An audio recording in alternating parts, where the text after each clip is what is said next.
हमारे देश का जो राष्ट्रीय पुष्प है वो है कमल। तो सबसे बड़ी बात तो ये है जो बीजेपी है उसका भी चुनाव चिन्ह है कमल। वो चाहती है कि अपनी छाप हम पंडित जवाहरलाल नेहरू की तरह जनमानस पर छोड़ जाएं, हमेशा के लिए छोड़ जाएं। और सरासर ये तो नरेंद्र मोदी क्या लोकतंत्र की व्यवस्था में जी रहे हैं या राजतंत्र की व्यवस्था में? अभी कुछ दिन पूर्व ही उन्होंने उसने वहाँ पर संगोल को रखा, अब ये इस तरीके का कर रहा है।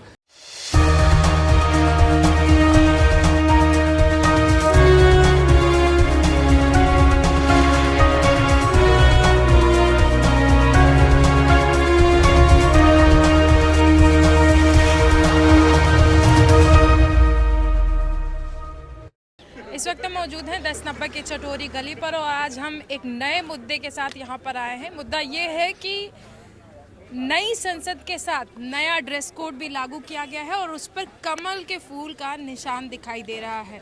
इसी को लेकर के कांग्रेस ने कई आरोप लगाए हैं। कई कांग्रेस नेताओं ने ये कहा है कि आखिरकार संसद की नई वर्दी पर कमल का निशान क्यों है, कमल फूल क्यों है, मोर क्यों नहीं है, ऐसे उन्होंने सवाल उठाए हैं। तो इसी मुद्दे के साथ हम जनता के साथ जानेंगे कि क्या है आखिरकार बीजेपी ने ये नीति क्यों अपनाई है। बीजेपी ने नई संसद की कार्रवाई से पहले जो ड्रेस कोड लागू की है उसमें कमल निशान क्यों दिया है। आपसे जानना चाहेंगे कि बीजेपी ने नई संसद के लिए एक नया ड्रेस कोड लागू किया है। जो वहाँ के कर्मचारी हैं वो अब नए ड्रेस कोड के साथ नजर आएंगे और उनकी ड्रेस पर जो है वो कमल का फूल बना हुआ है। इसको लेकर के कांग्रेस पार्टी जो है बार बार पलटवार कर रही है, क्या कहेंगे? देखिए, केवल उन्होंने कमल के फूल को नहीं छापा है उस पर, बल्कि कलर जो परंपरागत ड्रेस चल रही थी उसको भी रंग भी बदल दिया है उन्होंने, और वो भगवा कलर का करने जा रहे हैं जिसपे उसकी सदरी जो है वो गुलाबी है, गहरा गुलाबी, और पैंट उसकी खाकी है और जो उसकी शर्ट है वो वाइट है, लेकिन उसका जो प्रिंट है वो कमल का फूल बना है। क्या कहें? मैं यही बात कहना चाह रहा हूँ, हमारे देश का जो राष्ट्रीय पुष्प है वो है कमल। तो सबसे बड़ी बात तो ये है जो बीजेपी है उसका भी चुनाव चिन्ह है कमल। वो चाहती है कि अपनी छाप हम पंडित जवाहरलाल नेहरू की तरह जनमानस पर छोड़ जाएं, हमेशा के लिए छोड़ जाएं। लेकिन अगर जवाहरलाल नेहरू को कोई जानता है तो उनके व्यक्तिगत कार्यों से जानता है, सामाजिक कार्यों से जानता है। इनका कोई ऐसा सामाजिक कार्य नहीं है जो केवल वर्दी पर पुष्प छाप करके, कमल छाप करके ये बना देंगे। हमारा कहना है कि जो है चुनाव आयोग कहाँ बैठा हुआ है। जब राष्ट्रीय पुष्प हमारा कमल है तो किसी एक व्यक्ति की विपौती के लिए चुनाव चिन्ह क्यों दे देता है? सबसे पहले तो राष्ट्रीय पुष्प को जो कमल हमारा है उसका चुनाव चिन्ह भाजपा से छीन लेना चाहिए चुनाव आयोग को। उसके बावजूद अब जो किया गया है, अभी जब तक इस पर निर्णय ना हो जाए तब तक कमल का पुष्प नहीं होना चाहिए, क्योंकि एक पार्टी का चुनाव निशान है। अगर ये चुनाव निशान जनमानस पर छाएगा तो जो निर्दलीय लोग इलेक्शन लड़ते हैं, जिनको इलेक्शन से 10 दिन पहले, 15 दिन पहले बैगन दे दिया जाता है, गुलाब का फूल दे दिया जाता है, वो कैसे उससे लड़ाई लड़ पाएंगे, कैसे सत्ता में आ पाएंगे, कैसे जनता के हितों को साध पाएंगे। इसलिए मैं राष्ट्रपति मुर्मू जी से भी कहूँगा कि वो इस चीज़ को रोकने की कोशिश करें, और चुनाव आयोग से भी हम चाहेंगे कि राष्ट्रीय पुष्प का जो चिन्ह है वो भाजपा के चुनाव चिन्ह से ख़त्म करें, और जो है दूसरों पर छापने के बजाय, अगर जो हमारा राष्ट्रीय पुष्प चिन्ह हम कपड़े पर पहनेंगे कल फट जाएगा, हम उसी पर खाना भी खाएंगे, ये तरीका तो नहीं ठीक है। हमारे देश का कितना अपमान होगा, हमारे राष्ट्रीय पुष्प या जो पक्षी जो हैं उनके कितने अपमान हो रहे हैं।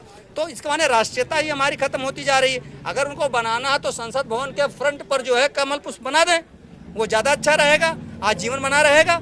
मैं यही चाहूँगा, और मैं जनता से चाहूँगा कि इस बात के बारे में विरोध करें कि कमल का फूल अगर उन्हें बनाना है तो संसद के फ्रंट पर बनावें, ना कि ड्रेस पर बनावें। आप क्या कहेंगे? देखिए, पहले तो ये लोकतंत्र की हत्या है, देश की जनता का अपमान है, और सरासर ये तो नरेंद्र मोदी क्या लोकतंत्र की व्यवस्था में जी रहे हैं या राजतंत्र की व्यवस्था में? अभी कुछ दिन पूर्व ही उन्होंने उसने वहाँ पर संगोल को रखा, अब ये इस तरीके का कर रहा है। अच्छा, नई संसद में आपको जाना है, जाओ, आप खोलो, हमें कोई दिक्कत नहीं है, मगर ये कहाँ से हो गया कि आप ड्रेस कोड उनका वो जो है और वो कमल के चिन्ह पर लगा रहे हैं? तो कहीं ना कहीं आप वहाँ संसद को भी अपने प्रचार का माध्यम बनाना चाहते हैं। संसद भवन एक लोकतंत्र का मंदिर है, वहाँ पर इस तरीके का प्रचार प्रसार आप करेंगे क्या? उस कमल को करेंगे जिस तरीके से पंडित ने कहा कि ये तो इनको मिलना ही नहीं चाहिए, तो ये तो बहुत ही सरासर इस देश का अपमान है। बाकी आप इस विषय में कल जैसे आपने गीत के माध्यम से मोदी सरकार के जो 9 साल के कारनामे थे आपने गिनाए थे, तो क्या इस पर भी आप कुछ गुनगुनाना चाहेंगे?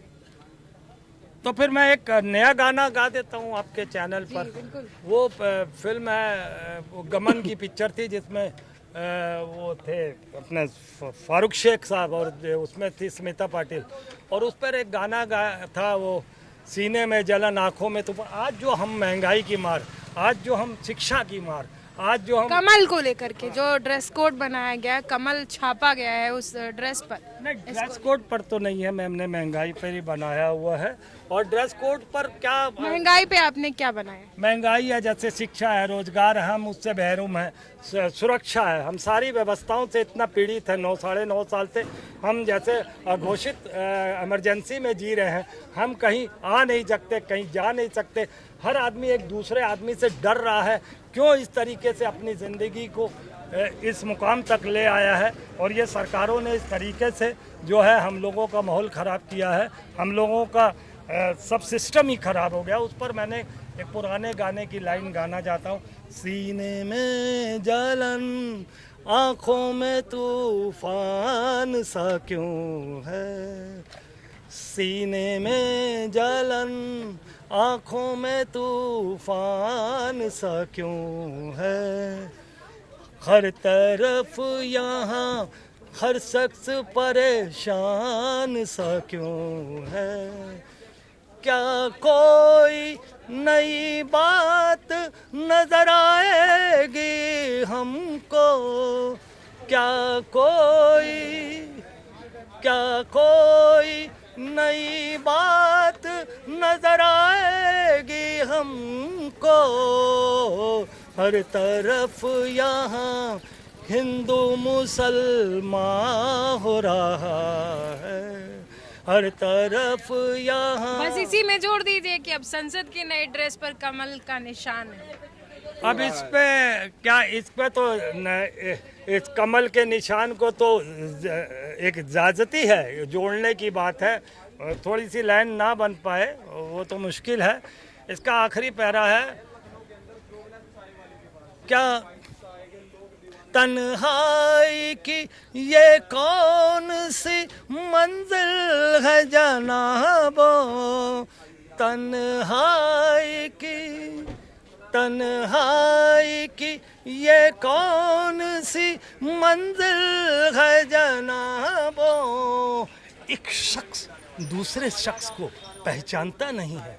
आज के दौर में एक शख्स दूसरे शख्स को पहचानता नहीं है। सीने में जलन आँखों में तूफान सा क्यों है, इस देश में हर शख्स परेशान सा क्यों है।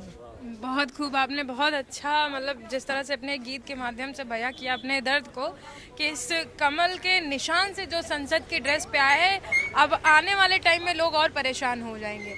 आप क्या कहेंगे, जो छाप डाली जा रही है संसद की नई ड्रेस पर, क्या कहेंगे, इससे जनता के ऊपर क्या प्रभाव पड़ेगा? देखिए, जनता को प्रभावित करने के लिए डाला गया है कमल निशान को, और सोचने वाली बात है कि जब हमारे चुनाव होंगे तो उसका एक कोड ऑफ कंडक्ट होता था पहले कि कौन कौन सा चिन्ह कहाँ नहीं आएगा सिंबल पार्टी का, तो वो सब मान्यताएं तो पिछले चुनाव में ही चुनाव आयोग ने ख़त्म कर दी थी। क्योंकि एक नमो टीवी भी आया था, वो कब आया कैसे आया वो चला गया कोई जानता नहीं है, ठीक है ना। वो दोबारा आएगा 24 में। तो प्रचार का पूरा साधन मोदी जी के पास है, विपक्ष के पास नहीं है। जो फील्ड है विपक्ष और सत्ता पक्ष की बराबर नहीं है। सारे इंस्टीट्यूशन एक तरह से गवर्नमेंट के इशारे पे चल रहे हैं। और चुनाव आयोग को लेकर सुप्रीम कोर्ट ने कोशिश की थी, तो उन्होंने नया एक्ट ही बना दिया, ठीक है ना। तो ये मुझे लगता है बड़ा चिंता वाली बात है। ये एक सिंबॉलिक होता है किसी निशान को रखना ना रखना, लेकिन इसके महत्व बहुत दूर तक होते हैं। जो हमारी डेमोक्रेसी जिसको एक आइडियल माना जाता है पूरी दुनिया में, अमेरिका से भी आइडियल ये जो वन इलेक्शन वन नेशन, उसके तुरंत बाद कुछ दिन बाद जो संसद की बैठक बुलाई गई और उसमें कार्रवाई शुरू होने से पहले ही इस सिंबल का आना, ये सब क्या संकेत है? इसका संकेत ये है कि चुनाव निष्पक्ष नहीं होंगे, ये क्लियर हो चुका है। पिछली बार भी चुनाव निष्पक्ष नहीं हुए थे। पिछली बार इन्होंने लास्ट मोमेंट पे जब वोटिंग हो रही थी तो एक रेड कार्ड इशू किया था चुनाव आयोग ने। रेड कार्ड का मतलब ये होता था जो प्रभावी है प्रधान, उसके घर पुलिस पहुंच जाती थी कि आप घर के अंदर रहोगे, आप वोट डलवाने बाहर नहीं निकलोगे, आपकी वजह से माहौल बिगड़ सकता है। ये एकदम से अचानक आया था और इस वजह से भी जो यहाँ गठबंधन मतलब समाजवादी बीएसपी का जो गठबंधन फेल हुआ था, उसमें एक रीज़न ये भी था कि लास्ट मोमेंट पे ऐसे ऐसे कानून आते हैं जिसको बारे में कुछ बताया नहीं जाता है अचानक। तो वही मैं कह रहा हूँ कि इंस्टीट्यूशन जो है निष्पक्ष नहीं रह गए इंडिया के, और डेमोक्रेसी की जो मिसाल दुनिया भर में देते हैं वो मिसाल देने लायक हम लोग बचे नहीं हैं हकीकत। अभी हाल ही में G20 समिट हुई और उसमें दुनिया भर के तमाम जो राष्ट्राध्यक्ष हैं वो शामिल हुए और भारत की बहुत तारीफ हुई। जिस तरह से दिखाया गया कि भारत की बहुत तारीफ हुई। तो मैडम मीडिया में हुई है, बाकी जो बाइडेन ने क्या कहा है उसका बयान देख लीजिए। भाई जब GTV जैसे आज तक जैसे जो एक सत्ता पक्ष के एकदम से चमचे बन गए हैं, कोई भी फेक न्यूज़ फैला देते हैं। कल आज तक ने फैलाया सुधीर चौधरी ने, तो जब ये इतने बड़े बड़े चैनल इस तरह के काम में लगे हैं वो मतलब देश में यही दिखा रहे हैं कि मोदी ने ये किया, मोदी ने वो किया, और उसका असर भी पड़ रहा है पब्लिक में। ऐसा नहीं पड़ रहा है। लेकिन आप इंटरनेशनल मीडिया को देखेंगे उसमें तो आलोचना हुई है। कौन सी मीडिया ने तारीफ की है? बाकी इन्होंने पैसा भी खूब खर्च किया है PR के लिए वर्ल्ड में, क्योंकि BBC जैसे पोर्टल ने जो बहुत ही ज़्यादा निष्पक्ष रहा है, उसने भी ऐसी खबरें प्लांटेड की हैं जो इनके लिए फ़ायदेमंद हों। क्योंकि ये मैं एक अंदर की बात बता सकता हूँ इस BBC के बारे में। BBC का जो ब्रिटेन का है नेटवर्क, उसमें तो इनका कोई रोल दखल नहीं है, लेकिन इंडिया में उनको अलग अलग तरह से प्रभावित किया जा चुका है जो पत्रकार हैं BBC। आपसे भी जानना चाहेंगे कि संसद की नई ड्रेस कोड लागू किया जा रहा है और संसद में नई ड्रेस जो बनाई गई है उस पर कमल का निशान दिखेगा, तो क्या कहेंगे इस पर? आपकी राय क्या है?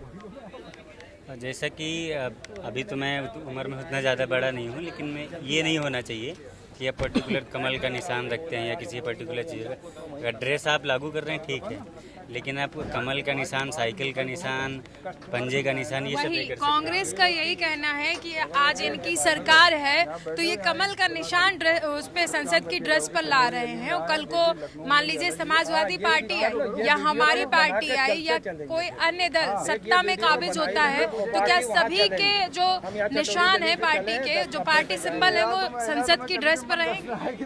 नहीं, ये क्या राय है आपकी? ये तो गलत बात है, एकदम सरासर गलत चीज़ है।